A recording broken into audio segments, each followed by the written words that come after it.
Nossa terceira aula agora a respeito das cartas de Paulo.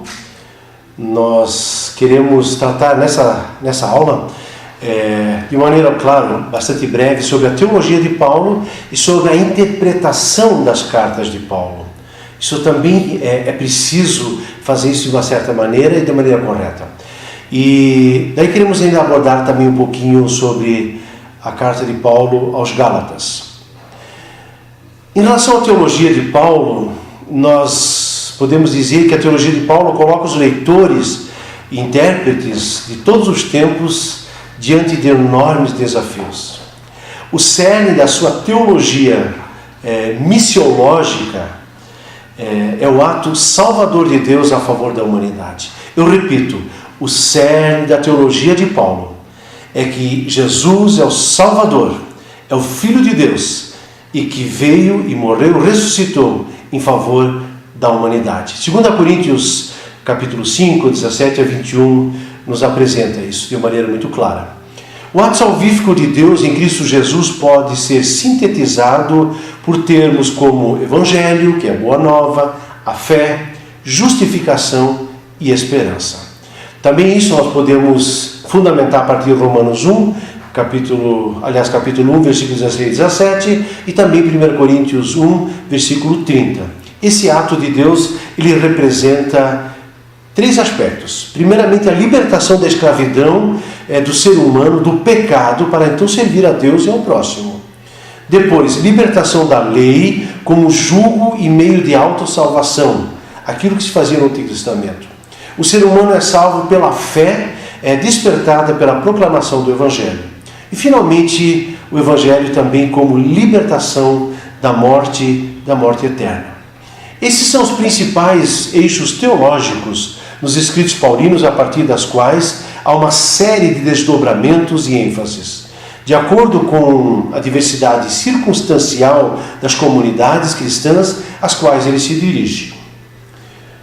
Mas também encontramos em torno de Paulo conflitos que resultaram da sua teologia. Isso também é importante desmistificarmos um pouquinho a vida desses homens.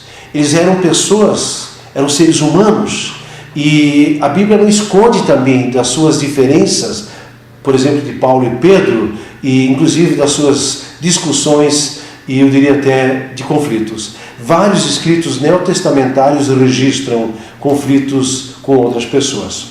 A maioria dessas diferenças, elas giravam em torno da compreensão da lei, da compreensão da Torá, especificamente da necessidade salvífica, ou melhor dizendo, da circuncisão e da não circuncisão dos gentios até chegarem à fé em Jesus Cristo. Esse assunto desembocou na convocação do concílio. Por exemplo, em Atos 15, nós vamos ver que em Jerusalém aconteceu um concílio para que esses assuntos pudessem ser discutidos. Então, naquela ocasião, lá em Atos 15, Paulo, Barnabé e alguns outros representavam a comunidade cristã, que era da Antioquia, da Síria, que era da comunidade, na verdade, dos gentios, onde, então, agora, juntamente com as comunidades cristãs de origem judaica, eles tinham que discutir esse assunto da circuncisão. Assim, queria-se evitar problemas de convívio sérios na comunidade cristã. Por mais que pudesse ter diferenças, mas isso não fazia sentido nenhum, essa jovem igreja agora ter diferenças ao ponto de não poderem conviver. E essa jovem igreja era composta de gentios, cristãos que não eram judeus, de origem não judaica, e dos judeus. E dessa maneira praticavam agora, então, refeição conjunta. Aliás, no versículo 21 nós vemos isso. A proposta, então, conforme Atos 15, 21, ela foi aceita. Atos 15, versículo 22 a 33. Mas a eficácia dessa decisão conciliar agora de respeitar as pequenas diferenças que eram questões mais secundárias, ela pareceu bastante frágil. Pois na prática parece que Paulo interpretava diferente de Pedro. E essa diferença ela fica muito clara quando nós lemos Gálatas capítulo 2, versículos 11 a 14. Alguns aspectos gerais. As cartas de Paulo são o que de mais profundo existe em termos teológicos no Novo Testamento. Podíamos chamá-las de a primeira teologia cristã do Novo Testamento, por conseguinte, da igreja cristã primitiva. Mas ainda assim, é muito importante nós destacarmos que o enfoque das cartas de Paulo são, em primeiro lugar, escritos que são circunstanciais para atender, naturalmente, questões teológicas, mas, acima de tudo, questões pastorais.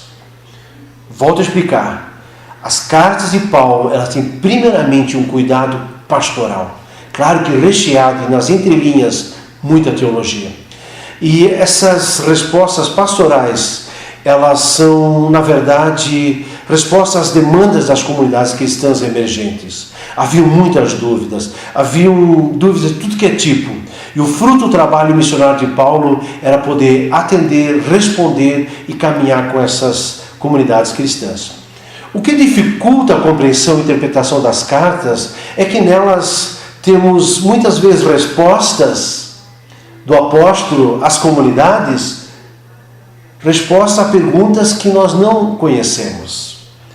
Aqui eu gosto quando o professor Dr. Werner Wiese, ele diz que quando nós lemos as cartas de Paulo, é como se nós estivéssemos ouvindo alguém falando no telefone. Por aquilo que nós ouvimos alguém falando no telefone, nós deduzimos as perguntas que vêm do outro lado. Mas nem sempre a nossa dedução está correta. Então, é uma maneira bacana de compreendermos também, ou talvez de entendermos o que Paulo está dizendo. Ele está respondendo a questões que em grande parte nós não desconhecemos. Aliás, não conhecemos, desconhecemos. E dessa maneira ele atende então às necessidades das comunidades. As cartas de Paulo, elas têm umas estruturas bastante comuns nas diferentes cartas. Em termos gerais, as cartas seguem a mesma estrutura interna, que pode ser sintetizada da seguinte maneira. Primeiramente, dados preliminares. Remetente, destinatário, saudação inicial e, na maioria das vezes, agradecimentos a Deus, dando ações de graças. Depois, Paulo entra nas questões doutrinárias. Esta normalmente consiste em uma abordagem teológica das questões geradoras da carta. As cartas têm uma motivação, volto a dizer, de acordo às perguntas e à demanda de cada comunidade. Que poderíamos classificar de questões teológicas ou doutrinárias e que ocupam a maior parte da carta. Terceiro ponto seria a parte ética ou instruções ético-pastorais. Aqui também é importante frisarmos que o contexto do Império Romano era um contexto extremamente liberal. As culturas, as idolatrias, o jeito de viver, seja em termos de sexualidade, questões éticas, eram muito amplas e liberais. O apóstolo ele tem a preocupação de trazer a vontade de Deus através de Cristo como luz para as nações, também através do seu material escrito. E finalmente as palavras conclusivas, que às vezes trazem ainda um parênteses final, ou seja, uma exortação, um encorajamento e remetem a Deus ou a Cristo na sua graça. Essa estrutura mais explícita na maioria das cartas, ela é uma regra, mas ela foge quando se trata da carta de Paulo aos Romanos. Quando Paulo escreve aos Romanos, há uma mescla maior entre a parte doutrinária e ética. Ainda queremos nessa aula olhar agora brevemente numa das cartas, até para sentirmos um pouquinho o que seria essa estrutura interna. Por exemplo, quando Paulo então escreve aos Gálatas. Primeiramente, observações gerais. Com a carta de Paulo aos Gálatas, iniciam-se as epístolas menores do apóstolo. Isso no sentido de comparação à carta aos Romanos e aos Coríntios, por exemplo. Gálatas é uma espécie de carta circular, escrita pelo apóstolo Paulo, talvez em Éfeso, por volta dos anos 50, ou antes um pouquinho, e é dirigida a mais igrejas da Galácia. Por isso, é uma região muito mais ampla. Galácia era uma enorme província romana que entendia quase se estendia quase de costa a costa, passando pelas montanhas, planícies, regiões central da Turquia. Novamente, no norte do mar Mediterrâneo, Turquia. Não se sabe do alcance exato das atividades do missionário Paulo nessa província. Que áreas foram evangelizadas por ele? Não temos precisão, mas através dessa carta ele tinha a intenção de alcançar as diferentes comunidades. Atos 13 e 14 registram a fundação de igrejas na cidade de Antioquia, Icônio, Listra e Derbe. Nessas cidades, Paulo passou em sua primeira viagem missionária. A partir de Atos 16 e 18, podemos deduzir que Paulo passou mais 2 vezes por lá. A etnia típica da Galácia era de 3 tribos dos antigos celtas, que se estabeleceram naquela região. Depois de sua primeira visita àquela região, recebeu visitas de outros líderes judeus. Percebeu-se claramente que era preciso dar linhas claras que o Evangelho de Jesus Cristo não fosse diluído e modificado. Aqui tem alguns textos, por exemplo, no começo, primeiro capítulo de Gálatas, onde Paulo diz: ainda que viesse um anjo que pregasse um outro evangelho, além daquele que foi pregado, que fosse anátema, fosse maldito. Paulo quer dizer, vocês começaram no Espírito, não terminem na carne, fiquem firmes naquilo que o Evangelho de Jesus Cristo nos apresenta. Gálatas, Paulo escreveu por causa da infiltração das ideias judaicas. Entre mentes já haviam outras opiniões, haviam outros professores que vinham disseminando ideias contrárias ao Evangelho, ou no mínimo diferentes. Até a questão da circuncisão voltou a ser um assunto. O que Paulo objetiva com a carta é mostrar que convém permanecer na pessoa de Jesus Cristo. De forma alguma, a dádiva gratuita do Evangelho pode ser completamente, aliás, complementada por outros elementos religiosos legalistas. Querer fazer isto seria substituir o Evangelho. Isso representa perder a salvação. Algumas cartas neotestamentárias que tinham características mais gerais, elas eram lidas nas comunidades. Assim também Gálatas. Ainda falando da estrutura e esboço do conteúdo. A carta é composta de 2 unidades maiores. A primeira unidade consiste, capítulo 1 a 4, a origem e o caráter do Evangelho. Nessa unidade, a liberdade cristã é enfatizada.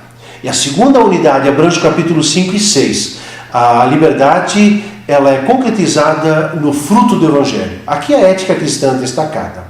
Especificando o conteúdo, pode-se dividir a carta nos seguintes termos.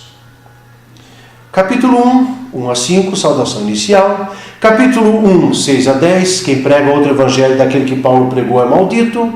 Capítulo 1, 11 a 12, seria o terceiro bloco, o evangelho não é de origem e natureza humana. Quarto bloco, capítulo 1, versículo 13 até 2, 21, detalhes do evangelho que não é de origem humana. Aí nós temos ainda o bloco 5, capítulo 3 e 4, desdobramento dos detalhes do Evangelho que não é de natureza ou origem humana, e Paulo apela aos Gálatas para que não joguem Cristo fora. E finalmente, bloco 6, capítulo 5 e 6, a concretização da liberdade cristã. Nesses 2 capítulos, Paulo define o que é liberdade cristã.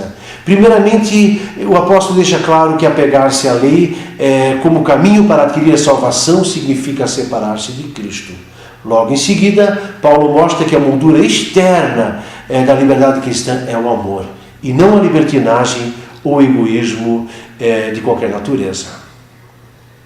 E finalmente a conclusão, onde ao lado da carta de Paulo aos Romanos, Gálatas é certamente a carta em que Paulo mais claramente mostra a radicalidade da perdição humana, mas também a radicalidade da salvação em Jesus Cristo. Radicalidade deve ser entendida como procedente da raiz, apontando finalmente então para a radicalidade da salvação de Jesus Cristo, sendo a raiz da existência do cristão e da salvação a partir de Cristo Jesus. Até aqui.